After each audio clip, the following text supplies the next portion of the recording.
여러분 안녕하십니까? 오는 27일은 6.25 한국전쟁 정전 70주년이 되는 날입니다. 사람들은 한국전쟁을 잊혀진 전쟁이라고 부릅니다. 하지만 우리에겐 잊을 수 없는 전쟁입니다. 특히 6.25 전쟁을 경험한 노인과 조부모에겐 잊을 수 없는 참혹하고 비극적인 전쟁이었습니다.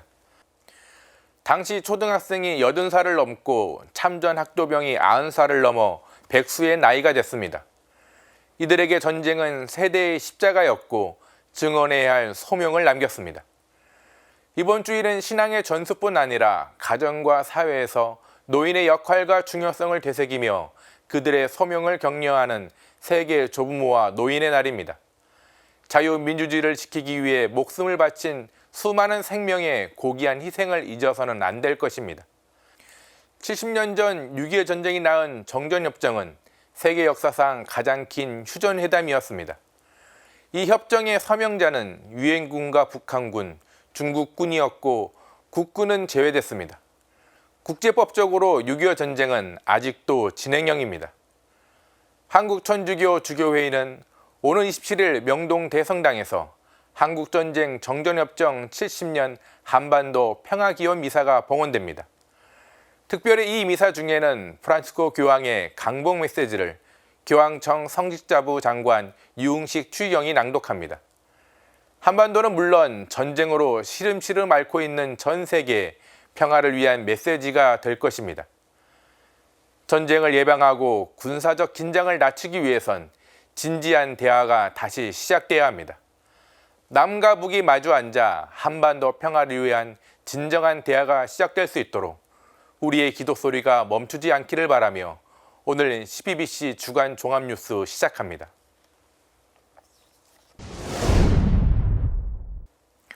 프란치스코 교황이 제3차 세계 조부모와 노인의 날을 맞아 담화문을 발표했습니다. 교황은 조부모와 노인을 버려두지 말고 그들을 포용하는 구체적인 몸짓을 취하자고 당부했는데요. 담화문 주요 내용 전해드립니다.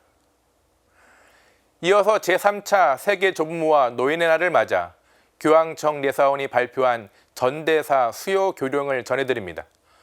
모든 신자는 이날을 기념하며 진행하는 예식 가운데 하나에 참여하면 전대사를 받게 됩니다. 함께 보시겠습니다. 그분의 자비는 대대로 미칩니다. 세계 조부모와 노인의 날 담화 주제입니다. 프란치스코 교황은 이 말씀을 통해 우리가 젊은 마리아와 나이든 친척 엘리사벳 사이의 복된 만남을 되새기도록 초대했습니다. 하나님께서는 마리아와 엘리사벳의 만남, 젊은이와 노인의 만남을 통해 당신이 열어주시는 미래로 우리를 향하게 한다고 말했습니다. 같은 성령께서 서로 다른 세대, 곧 조부모와 손주, 젊은이와 노인 사이의 모든 풍성한 만남을 축복하고 그 만남에 동반한다고 일깨웠습니다. 하나님의 자비는 그들의 포옹을 통해 넘치는 기쁨 안에 조용히 인간의 역사로 들어온다고 설명했습니다. 그러면서 젊은이와 노인을 잇는 유대 관계를 언급했습니다. 젊은이에게 노인과의 우정은 삶을 현재의 관점으로만 바라보지 않도록 또 모든 일이 자신의 역량에만 달려있지 않음을 깨닫도록 도와준다는 것. 또한 노인에게 젊은이의 존재는 자기 경험이 사라지지 않고 꿈도 성취되리라는 희망을 열어준다는 겁니다. 교황은 우리가 하나님의 거룩한 백성이 되는 선물을 노인에게서 받았다는 점도 빼놓지 않았습니다. 그들은 미래를 건설하는 데 필요한 과거를 현재에 맡기기 때문에 사회도 교회도 노인이 필요하고 노인을 공경해야 한다고 역설했습니다.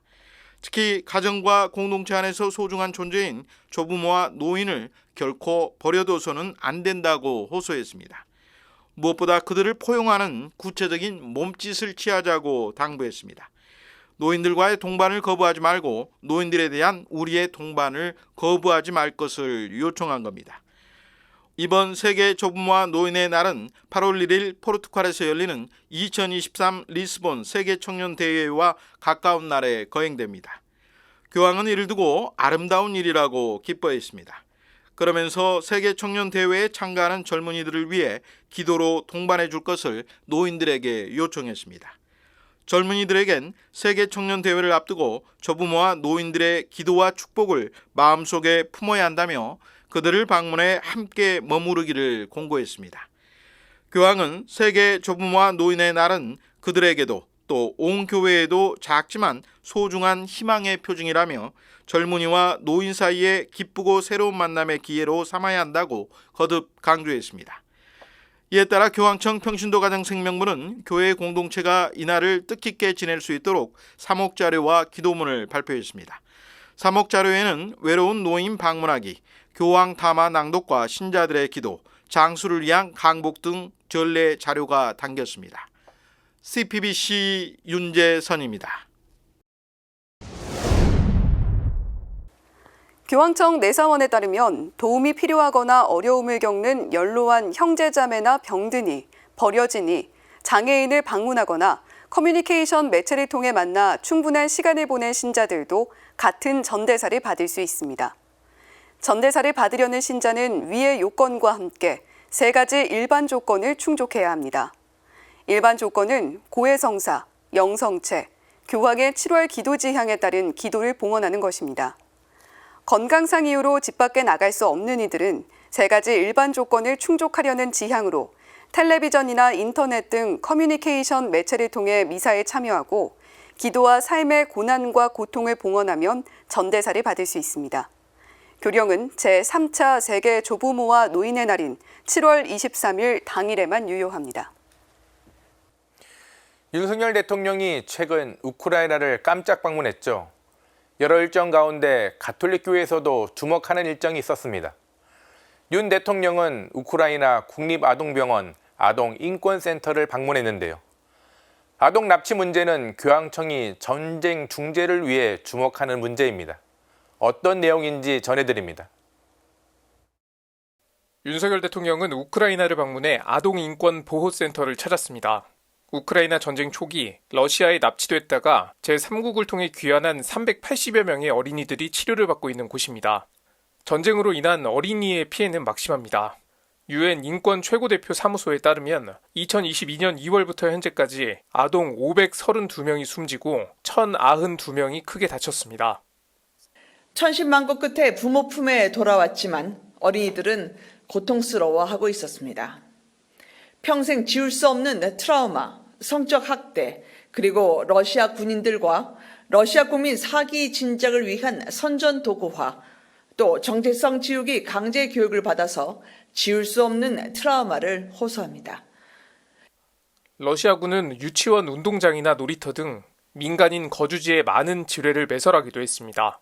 이에 윤 대통령은 우크라이나의 지뢰 탐지기와 지뢰 제거기 지원을 더욱 확대하기로 했습니다. 어린이 납치 문제는 교황청에서도 주목하는 사안입니다. 프란치스코 교황이 우크라이나와 러시아에 평화 특사를 보낸 이유도 어린이 납치 문제를 해결하기 위해서였습니다. 교황 특사 마테오 주피 추기경은 우크라이나에서 어린이 납치 문제부터 해결하자고 제안했고 러시아 모스크바를 찾아 인도적 문제부터 해결하자는 뜻을 전했습니다. 주피 추기경은 최근 미국 워싱턴 DC를 방문하기도 했습니다. 이처럼 교황청은 아동 문제 해결에 심혈을 기울이고 있습니다. 러시아를 향해 규탄의 메시지를 던지는 동시에 우크라이나와 대화할 수 있는 환경을 만들기 위해 노력합니다. 인도적 문제 해결을 통해 전쟁을 멈추는 것이 목표입니다. 우크라이나 아동들에게 진정으로 필요한 건 지뢰 탐지기뿐이 아니라 가족들과 평화롭게 살 수 있는 환경이기 때문입니다. 국제 질서를 단순히 이분법적으로 바라보는 게 아니라 평화적 해법을 모색하는 것입니다. CPBC 맹현균입니다. 2023년 세계 청년대회, 즉 WID 개막을 앞두고 서울대교구 등 각 교구가 대회 참가 준비에 분주한데요. 서울대교구장 정숙대주교가 WID에 참가하는 교구 사제들을 만나 격려했습니다. 함께 보시겠습니다. 서울대교구장 정순택 대주교가 세계청년대회에 참가하는 교구 사제단과 일일이 악수를 나눕니다. 정 대주교는 먼저 여러 쉽지 않은 상황에서도 세계청년대회 참가를 결정한 사제단에 깊은 감사를 전했습니다.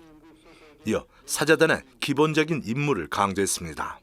청년들이 무사하게 무탈하게 잘 세계 청년대회를 참석하고 하느님 체험을 할 수 있도록 동반해 주시는 게 이제 가장 기본적인 책임이시고, 정 대주교는 청년들이 하나가 될 수 있는 체험 속에서 하느님을 만나고 신앙생활에 변화를 이룰 수 있도록 동반하고 격려해달라고 거듭 당부했습니다. 그러면서 의미 없는 고생은 없다고 말했습니다. 청년들이 하느님 체험을 하는 모습을 보면서 사제들의 신앙 생활에도 깊은 전환점이 될 것이란 의미입니다. 고생길에 기꺼이 함께 해주신 우리 신부님들께 굉장히 감사드리고, 이번 고생스러운 이 참가가 우리 신부님들께도 참 은총과 축복의 시간이 되리라고 저는 생각을 합니다. 정대주교는 세계 청년대회 참가단이 모두 건강하게 다녀올 수 있도록 기도하겠다고 약속했습니다. 서울대교구 순례단을 대표해 교구 청소년 담당 교구장 대리 유경천 주교는 모든 것을 하느님께 맡기고 주어진 조건 안에서 뜻깊은 시간이 될 수 있기를 기대한다고 화답했습니다. 사제들은 청년들이 하느님 체험을 기쁘게 하고 또 깊은 체험을 통해 더 깊은 신앙생활을 할 수 있도록 노력하겠다고 다짐했습니다. 한편 세계 청년 대회는 전 세계 가톨릭 청년들이 한자리에 모여 같은 믿음으로 일치를 이루는 축제이자 그리스도를 체험하는 순례입니다. 올해 본대회는 포르투갈 리스본에서 8월 1일부터 6일까지 진행됩니다. 이번 대회의 주제 성구는 마리아는 일어나 서둘러 길을 떠났답니다. 한국에서는 고등학생을 비롯해 1000명이 넘는 젊은이들이 참가합니다. 이들은 앞서 열리는 교구 대회에서 각자의 여정을 수행한 뒤 프란치스코 교황과 함께하는 본대회에 참가할 예정입니다. 세계 청년대회 화이팅! CPBC 김영규입니다. 연일 계속된 집중호우로 지난 주말 전국 곳곳에서 피해가 속출했습니다. 특히 안동교구가 관할하는 경북 지역의 경우 피해가 막심했는데요. 산사태로 흘러내린 토사가 마을을 덮치면서 사망자와 실종자가 다수 발생했습니다. 안동교구는 수해 피해 비상대책위원회를 긴급 구성했습니다. 안동교구 피해 상황 전해드리고요. 이어서 피해 후에 피해 지역을 방문한 안동교구장 권혁주 주교 소식도 전해드립니다. 권혁주 주교는 피해 주민 지원과 복구를 위해 모든 지원을 아끼지 않겠다고 밝혔습니다. 한편 한국천주교 주교회의는 오송 지하차도 참사와 수해 희생자에 대한 애도문을 발표하고 희생자들과 유가족에게 깊은 애도의 뜻을 전했습니다. 주교회의는 특히 국민 생명이 지켜지지 않는 현 상황이 매우 걱정된다고 밝혔는데요. 모두 함께 보시겠습니다. 뿌리째 뽑힌 나무들이 진흙과 뒤엉켜 어지럽게 나뒹굴고 있습니다. 자동차는 폭우에 휩쓸려 흙더미에 파묻혀버렸습니다. 구조대원들은 무릎까지 차오른 토사를 헤치며 실종자를 수색 중입니다. 폭우가 휩쓸고 지나간 경북 예천의 모습입니다. 지난 13일부터 쏟아진 집중호우로 경북 예천과 봉화에서 많은 인명피해가 발생했습니다. 사망자들은 대부분 산사태로 토사에 매몰돼 목숨을 잃었습니다. 안동교구 춘향본당 신자인 세레나 씨도 산사태가 집을 덮쳐 토요일 새벽 숨졌습니다. 지난해 말 세례를 받고 기쁘게 신앙생활을 해왔다는 세레나 씨. 산사태가 덮친 자리엔 집이 있던 흔적조차 찾아볼 수 없습니다. 마을이 쑥대밭이 되면서 춘향본당 신자들은 논과 밭, 과수원이 물에 잠기고 비닐하우스가 파손되는 피해를 입었습니다. 인근 예천본당 신자들의 상황도 비슷합니다. 다행히 인명피해는 없었지만 폭우와 산사태로 재산 피해가 다수 발생했습니다. 봉화에 있는 우곡성지도 산사태로 토사가 휩쓸려 내려와 시설물이 파손되는 피해를 입었습니다. 철다리 2개가 일단은 파손이 되었고, 홍장 선생님 동상 그쪽에 냇가 쪽에서 물이 범람해서 그 앞을 이렇게 휩쓸고 나갔습니다. 그리고 성당 쪽에도 물이 조금 들어왔는데 다행히 그 부분은 물길을 돌려서 지금 계속 복구 중에 있는 상태에 있습니다. 빨리 복구될 수 있도록 기도 부탁드린다는 말씀 전하고 싶습니다. 안동교구장 권혁주 주교는 어제 수해를 입은 예천본당 관할 지역을 둘러본 뒤 수해 피해 비상대책위원회를 구성하도록 했습니다. 수해 피해 비상대책위원회는 총대리 김학록 신부를 위원장으로 하며 사무처장 안상기 신부가 실무 책임을, 사무국장 김종길 신부가 홍보 담당을 맡았고 지구장 신부들이 위원으로 참여합니다. 안동교구는 오는 주일 수해 피해자들을 돕기 위한 2차 헌금도 실시할 예정입니다. 다른 교구들도 집중호우로 피해를 입은 본당이나 신자는 없는지 시시각각 상황을 체크하고 있습니다. 문제는 충청권과 남부지방에 또다시 많은 비가 내릴 것으로 예보됐다는 점입니다. 산림청은 산허리 일부에 금이 가거나 내려앉았을 때, 바람이 없는데도 나무가 흔들리거나 넘어질 때, 산울림이나 땅울림이 들릴 때는 산사태 조짐이 있거나 이미 시작된 것으로 볼 수 있다며 즉시 대피할 것을 권고했습니다. 또 차량 운전 중 급류나 하천에 휩쓸리면 급류가 밀려오는 반대쪽 문을 열고 탈출해야 하며, 문이 열리지 않거나 내릴 수 없을 땐 창문 모서리를 힘껏 치거나 발을 사용해 유리창을 깬 뒤 탈출할 것을 당부했습니다. CPBC 김혜영입니다. 폭우가 쏟아지던 15일 새벽, 갑작스런 산사태로 안타깝게 목숨을 잃은 고 박소연 씨 집터. 여기가 집터입니다. 집이었어요? 저기서 산사태가 이렇게 내려왔어요. 박 씨의 집은 사라지고 집이 있던 자리엔 산에서 흘러내린 토사만 가득합니다. 바닥에 나뒹구는 타이어와 화분은 이곳이 사람이 살던 곳이라고 말해주는 듯합니다. 컨테이너로 만든 집은 산산조각나 흩어졌고 지붕은 길을 넘어 하천 쪽으로 쓸려갔습니다. 박 씨는 15일 새벽 갑작스러운 산사태에 휩쓸려 목숨을 잃었습니다. 가까운 곳에 살던 신자 김진용 씨가 박 씨를 발견했습니다. 김 씨는 2시간 넘게 박 씨를 지키며 살리려 노력했지만 박 씨는 끝내 눈을 감았습니다. 혼자 살던 박 씨의 임종을 지킨 유일한 이웃이 김진용 씨입니다. 119 구급대에 신고했지만 산사태로 도로가 끊겨 오도 가도 못하는 상황이었습니다. 멀쩡히 서 있던 집이 내려오니까 집이 한 개도 안 보이는 거예요.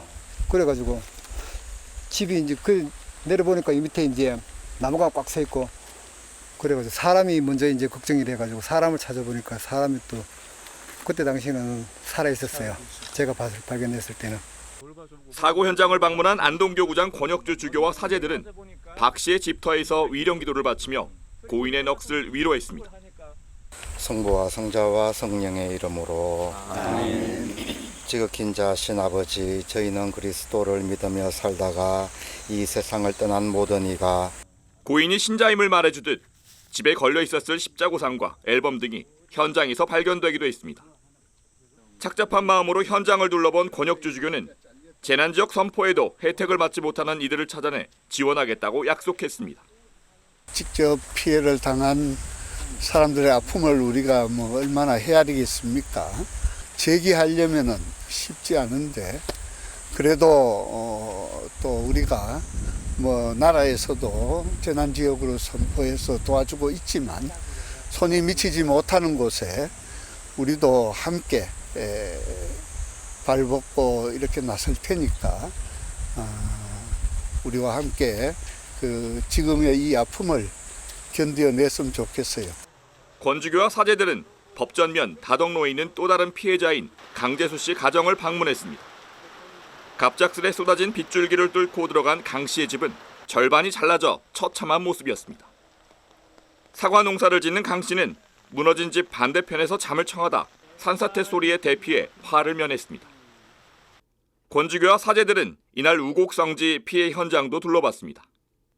장마가 잠시 멈춘 사이 주인을 잃은 꽃이 무심히 바람에 흔들리고 있었습니다. CPBC 이희민입니다.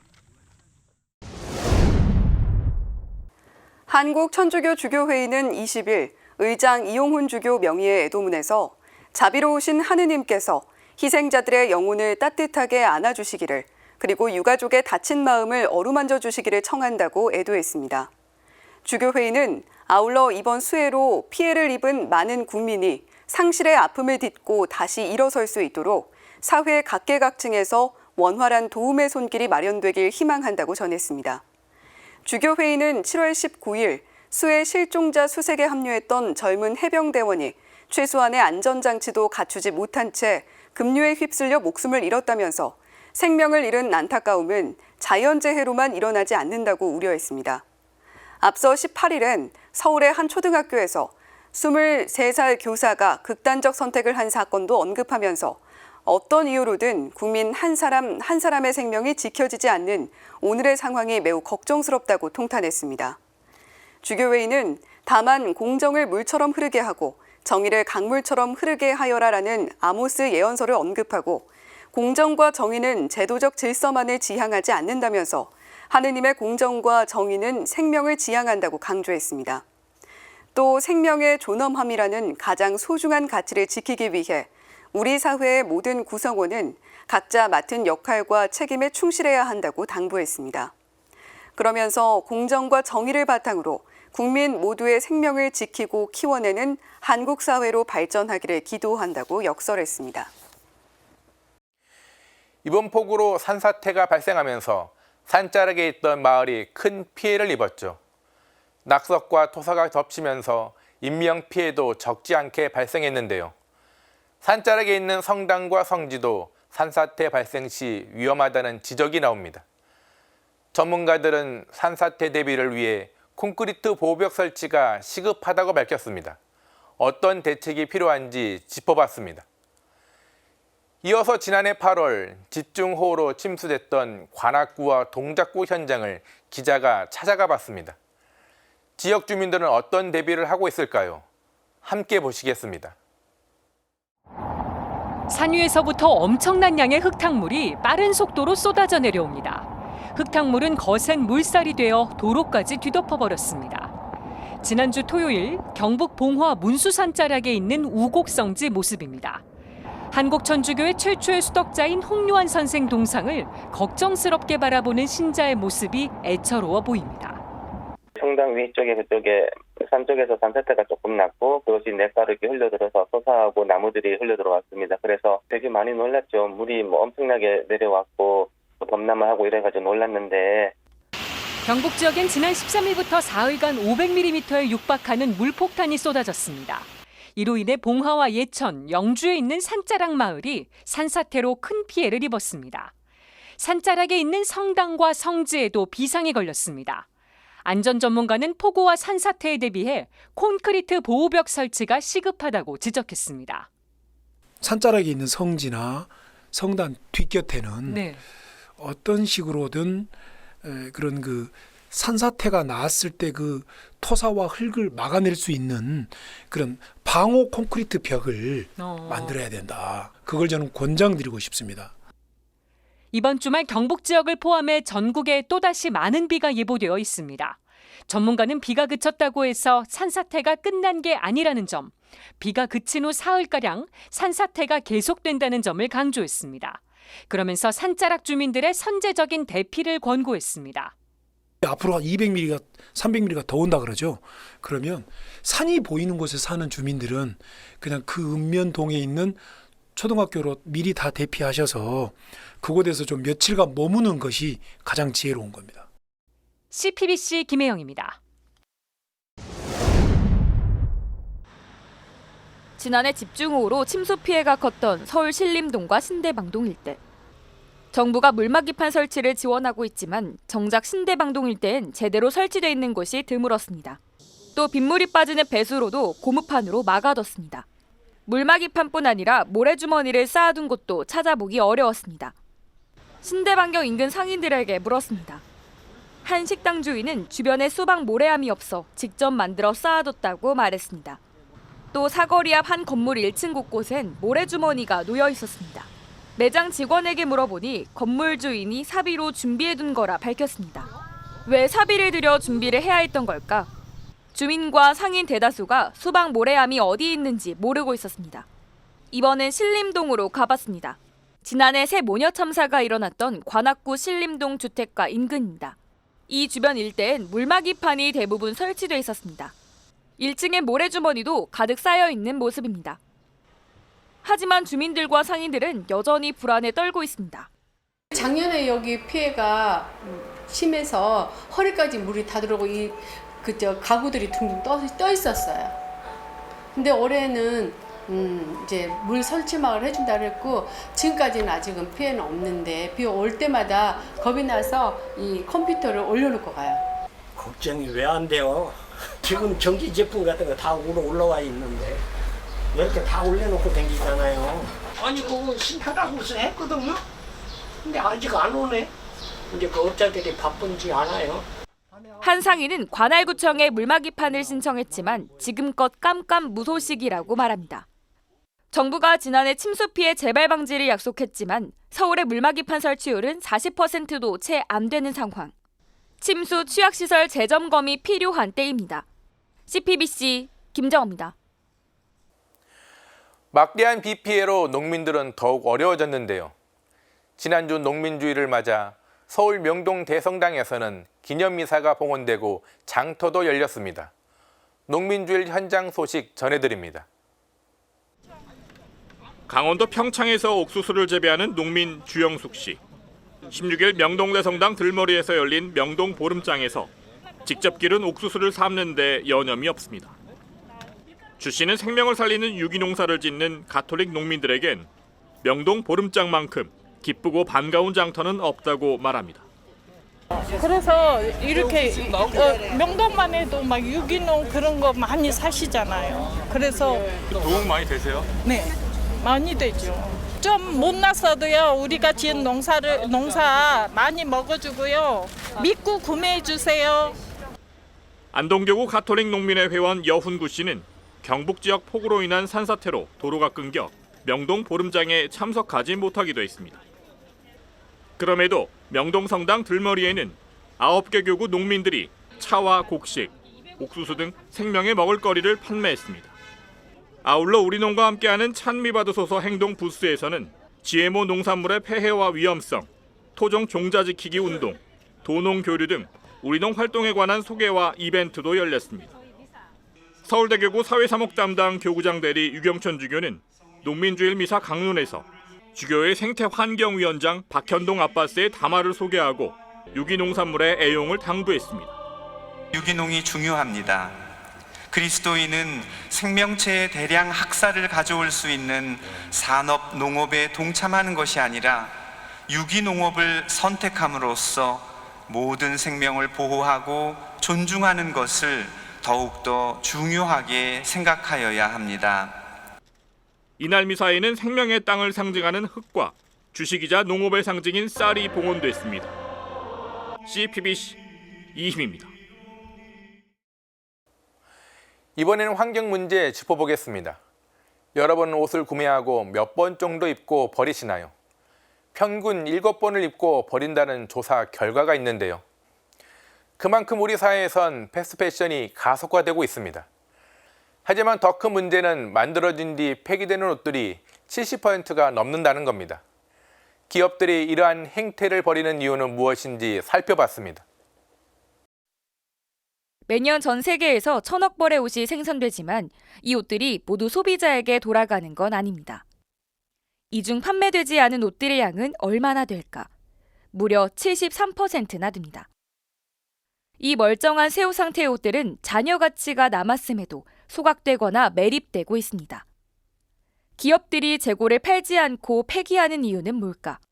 이유는 간단합니다. 재고를 싸게 팔면 상표 가치가 떨어지고 보관하게 되면 창고료와 인건비가 발생하기 때문입니다. 그러니 기업 입장에선 가장 싸게 처리할 수 있는 방법이 소각과 매립인 겁니다.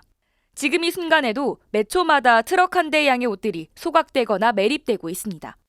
이에 국가가 나서 규제해야 한다는 목소리가 나옵니다. 이미 유럽연합 국가들은 재고 폐기 관련법을 제정하거나 논의를 시작했습니다. 프랑스는 재고 폐기를 전면 금지하고 재사용하거나 재활용하는 것을 의무화했습니다. 독일의 경우 순환경제법을 개정해 폐기 수량에 대한 보고 의무를 지우고 있습니다. 또 벨기에는 재고 상품을 자선 기부하면 세금을 감면해주고 있습니다. 하지만 한국은 제재 방법도 없을 뿐만 아니라 얼만큼의 옷이 생산되고 폐기되는지 통계조차 없습니다. 장혜영 의원은 지난해 순환경제사회 전환 촉진법이 제정됐지만 재고 폐기 문제는 빠져 법 제도적 보완이 절실히 필요한 상황이라고 강조했습니다. 한국에서도 이렇게 민간의 산업에만 맡겨두는 게 아니라 의류 재고를 이렇게 소각하거나 폐기하지 않고 재사용하고 순환하기 위한 어떤 법적인 기준이 필요하다는 게 의류 재고 폐기 금지법의 필요성이라고 말씀드릴 수 있을 것 같아요. 또 장 의원은 의류 재고 중의 폐기량이 어느 정도인지 보고할 의무를 기업들에게 부과할 수 있도록 법 개정이 필요하다고 지적했습니다. 패션업계의 참여도 중요합니다. 다시입다연구소 정주현 대표는 패션업계가 소비할 만큼의 양을 만들어내는 것이 중요하다며 재고가 남을 시 필요한 곳에 보내 옷이 순환될 수 있도록 하는 것이 필요하다고 꼬집었습니다. 문제는 적정량, 우리가 소비할 만큼만 이제 만들어내는 거, 그런 것들을 많이 이제 생각해내는 그런 방법이 중요할 것 같고, 그리고 나서 남더라도 그거를 이제 사회연대 차원에서 자선단체나 이제 필요한 곳에 보내서 옷을 이제 순환할 수 있도록 그렇게 하는 게 중요하겠죠. 패션계는 기후위기 주범으로 꼽힌다는 불명의 꼬리표를 떼려면 환경에 대한 사회적 책임을 지는 모습을 보여줘야 합니다. 또 옷을 일회용품처럼 소비하는 패스트 패션이 환경에 얼마나 악영향을 끼치고 있는지 경각심을 가질 때입니다. CPBC 김정호입니다. 윤석열 대통령이 이른바 킬러 문항 배제를 지시한 지 한 달 남짓 됐습니다. 논란과 비판은 수그러들지 않고 있습니다. 킬러 문항 배제 논란을 넘어 교육 구조를 개선하는 근본 대책이 필요하다는 목소리가 나오고 있습니다. 어떤 내용인지 전해드립니다. 교육 시민단체인 사교육 걱정 없는 세상 등이 지난 5일 주최한 긴급 토론회, 발제자로 나선 정미라 교육정책 디자인연구소 부소장은 킬러 문항은 서울 지역 명문대 좋은 학과들을 가기 위해 필요한 문항이라고 단언했습니다.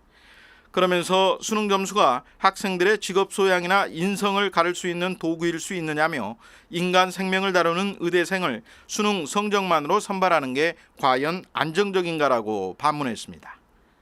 고등학교 교육이라고 하는 것은 시민 양성과 그리고 아이들의 대학 진학을 동시에 고려해야 되는 그러한 중요한 역할을 하고 있습니다. 수능은 단순히 학생들을 촘촘히 줄을 세울 수 있는 제도일 뿐이라며 지금부터라도 단계적으로 수능 절대평가 도입 방안을 논의하고 공론화할 필요가 있다고 제안했습니다. 저는 이 부분은 수능 절대평가를 통해서 찾아갈 수 있다. 그러면서 학생부 종합전형에 대한 고민을 해보아야 된다라는 생각을 하게 됩니다. 김동춘 성공회대 교수는 킬러 문항 배제와 같은 수능 입시 문제만 건드리는 건 근시안적 대책에 지나지 않는다고 지적했습니다. 대학이 서열화되어 있을수록 최상위권대를 향한 입시 경쟁은 더욱 격렬해질 수밖에 없다며 대학 서열화와 이에 따른 노동시장에서의 차별적 대우 등 구조적 문제를 개선해야 한다고 강조했습니다. 대학 진학을 하지 않더라도 살아갈 수 있도록 할 거냐라고 하는 건 결국 노동시장의 불평등 문제. 이 두 가지, 그러니까 지위 독점과 노동시장의 불평등, 이것이 결국은 해결해야 되고. 토론자로 나선 사교육 걱정 없는 세상 정책대안연구소 구본창 소장은 정부가 내놓은 방과 후 교육 확대와 EBS 강의 수준별 제공 등과 같은 대체제 중심의 사교육 경감 대책은 실효성을 거두기 어렵다고 부정적으로 평가했습니다. 사교육 대체적 공급 정책으로만 일관된 부분들이 오히려 학교교육 정상화와 사교육 경감을 가로막고 있지 않나. 또한 정부가 공교육 경쟁력 제고 방안으로 발표한 자사고와 외고, 국제고 유지 등의 정책은 오히려 경쟁과 사교육을 부추길 수 있다며 방향 수정을 요구했습니다. CPBC 윤재선입니다. 지난 1월 유엔 회원국들이 제4차 국가별 인권 상황 정기 검토에서 우리 정부의 총 263개의 인권 개선 과제를 권고한 바 있습니다. 정부는 지난 7일 스위스 제네바에서 열린 제53차 유엔 인권 이사회에서 164개의 권고를 수용하겠다는 의사를 밝혔습니다. 정부가 수용하지 않은 권고 사항에는 사형제 폐지가 포함되어 있습니다. 국가인권위원회도 이에 대해 우려를 표명했는데요. 사형제 폐지, 정말 그렇게 어려운 일일까요? 꼼꼼히 짚어드립니다. 국제 엠네스티에 따르면 지난해 말 기준 사형제 폐지국은 121개국입니다. 사형제를 폐지하는 국가는 꾸준히 늘고 있습니다. 지난해만 해도 카자흐스탄을 비롯한 6개 나라가 사형제를 폐지했습니다. 사형제 폐지는 국제적인 추세입니다. 그럼에도 한국 정부와 사법체계는 이러한 추세를 따라가지 못하고 있는 겁니다. 국가인권위원회도 기회 있을 때마다 정부의 사형제 폐지를 권고해왔고 사형제 위헌소원 사건에서 폐지에 찬성한다는 의견을 헌재에 제출했습니다. 그런데 헌법재판소의 다수 재판관이 임기 만료로 교체를 앞두고 있어 빠른 시일 내 헌재 결정이 나오긴 어려울 것으로 보입니다. 국회에서도 지난 1999년 15대 국회에서부터 사형제 폐지 특별법안이 꾸준히 발의됐으나 법사위 소위에서 심도 깊은 논의 한번 못 해보고 폐기됐습니다. 지난 30년간 사형제 폐지에 대한 국민 여론은 꾸준히 증가해왔지만 흉악 범죄가 불거질 때마다 여론은 선회했기 때문입니다. 국민의 법감정과 범죄 예방 가능성이 사형제 찬성과 합헌론의 논거가 됐습니다. 하지만 사형이라는 극단적인 형벌이 범죄 예방 효과가 있다는 실증적인 증명은 없습니다. 실제로 사형수 23명에 대한 사형 집행이 이뤄진 1997년 이듬해에는 살인사건이 전년도보다 177건이 증가한 966건이 발생했다는 통계도 있습니다. 또 이성이 아닌 국민의 법감정이 법이 되어서는 안 된다는 반론도 있습니다. 사형 제도는 오판 가능성이 여전히 남아있고 선진 사법체계에서 어울리는 형벌 제도가 아니라는 점도 간과해서는 안 될 것입니다. 아무리 흉악무도한 범죄자라 하더라도 마지막 1인의 최후의 국민까지도 국가가 어떻게든지 교화해 보겠다 하는 그런 의식을 가지고 있어야 그게 문명국가를 할 수 있는데, 그동안 사법살인을 막기 위해 도입된 헌법 제110조 제4항의 단서조항에 대한 잘못된 이해도 사형제가 폐지되지 못한 주요 이유 가운데 하나입니다. 국가 긴급 상황을 이유로 예외적으로 이게 가능하게 해놓은 거예요. 첫 번째는 비상경이 발동되어 있어야 한다는 거고, 둘째는 군사재판이라는 예외법원에 의한 재판이 있고, 세 번째는 3심제가 아닌 단심제만 적용된다는 세 개의 예외가 딱 결합돼 있어요. 사형의 오남용 가능성, 이걸 방지하기 위해서 이런 입법 의도를 가지고 있는 거죠.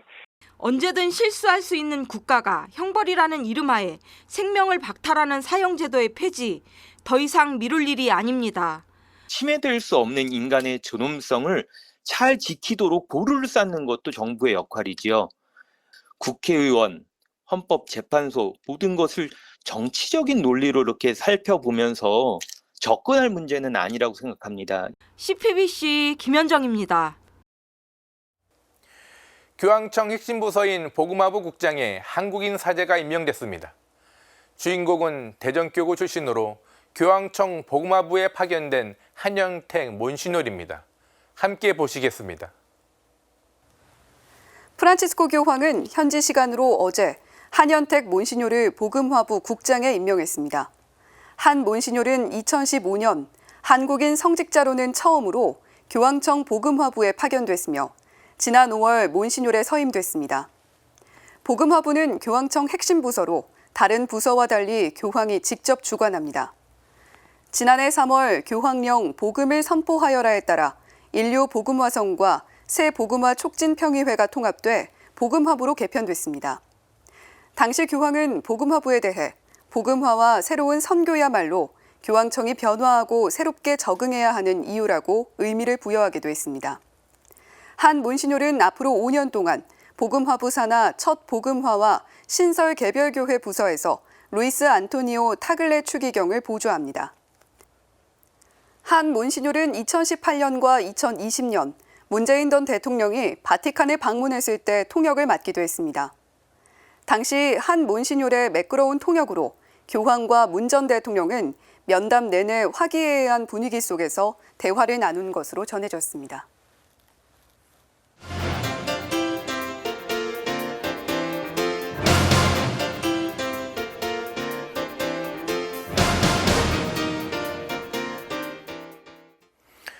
우리나라를 포함한 많은 사회에서 가족은 혼인 또는 혈연으로만 이루어지는 관계로 규정합니다. 특히 가톨릭은 한 번 맺어진 관계는 죽기 전에는 풀어질 수 없다고 말합니다. 이혼은 없고 별거일 뿐입니다. 이렇게 오랜 시간 사회가 전통적으로 확립해온 가족이라는 개념을 근본적으로 변화시키는 논의가 국회에서 시작되었습니다. 바로 생활동반자법입니다. 최근 기본소득당 용해인 의원이 생활동반자법을 국회에 발의했습니다. 생활동반자법에 따르면 누구든 같이 살기만 하면 가족으로 인정해줍니다. 친구끼리라도 함께 살면 가족으로 인정해줍니다. 꼭 남성과 여성의 만남이 아니어도 됩니다. 성인 남성과 남성, 혹은 여성과 여성이 같이 살아도 가족으로 인정해줍니다. 부부와 자녀라는 혈연 중심의 전통적인 모습이 아니라 가족의 형태를 스스로 정할 수가 있는 겁니다. 단 생활 동반자는 상대방에 대해 동거 부양 의무와 가사 등에 대한 협조 의무를 지닙니다. 생활 동반자가 되면 혼인에 준하는 법적 권리를 얻을 수 있습니다. 수술 동의서 작성, 유산 상속 순위에 관해 지금 혈연 가족에 준해서 권리 행사를 할 수 있습니다. 연예인 사유리 씨의 경우처럼 결혼하지 않고 자녀 출산을 할 수 있고 입양도 할 수 있습니다. 비슷한 제도를 운영하는 미국에서는 친족이 아닌 생활 동반자를 돌볼 때 유급 휴가 또는 출산 휴가를 사용할 수 있습니다. 법안을 찬성하는 쪽은 사회 구조의 변화를 말합니다. 혼인을 통한 가족이 아니라 다양한 모습으로 가족처럼 살고 있는 이들이 증가하고 있다고 합니다. 행정안전부에 따르면 작년 나 혼자 사는 1인 가구는 전체 가구의 40%이며 계속 증가하고 있다고 합니다. 이들은 법의 테두리 밖에 있어 관공서 이용이나 병원 이용에 곤란을 겪는다는 겁니다. 또한 고령화를 이유로 듭니다. 많은 노인들이 혈연 관계와 단절되어 살고 있다고 합니다. 노인 자살과 빈곤을 막기 위해서 할머니들끼리 혹은 할아버지들끼리 생활 동반자로 인정하자고 합니다. 다양한 모습의 가족이 생기면 출산율도 증가할 수 있다고도 합니다. 실제로 동거가족을 인정하는 프랑스에서는 출산율이 오르기도 했습니다. 지금 민법이 시대 변화를 못 따라가는 것이라고 합니다. 하지만 가톨릭 교리는 남녀가 만나는 혼인 외에는 어떠한 형태도 가족으로 인정하지 않습니다. 물론 평생을 한 사람과 함께하는 것이 쉽지 않음을 교회도 알고 있습니다. 그렇게 하느님의 사랑에 부부가 신의로 함께하는 것을 교회는 감사와 지지로 응원합니다. 또한 가정은 사랑의 학교라는 말이 있을 정도로 가정 안에서 이루어지는 사랑을 통해 자녀들은 사랑을 배우고 알아갑니다. 프란시스코 교황님도 회칙 사랑의 기쁨에서 사실혼이 혼인과 동등하게 여겨져서는 안 된다고 분명히 말씀하셨습니다. 전통적 가정의 문제를 거부하는 것은 타당하지만 그렇다고 해서 혼인 잔치가 경멸되어서는 안 되고 오히려 혼인의 참된 의미와 새신을 발견할 수 있도록 노력해야 한다고 말씀하셨습니다. 오늘 사제의 눈 제목은 생활 동반자법 사라지는 혼인입니다. 아내와 남편이 서로 인격적으로 존중받는 혼인을 통해 세상에 조건 없는 사랑이 널리 퍼지기를 바라며 오늘도 평화를 빕니다.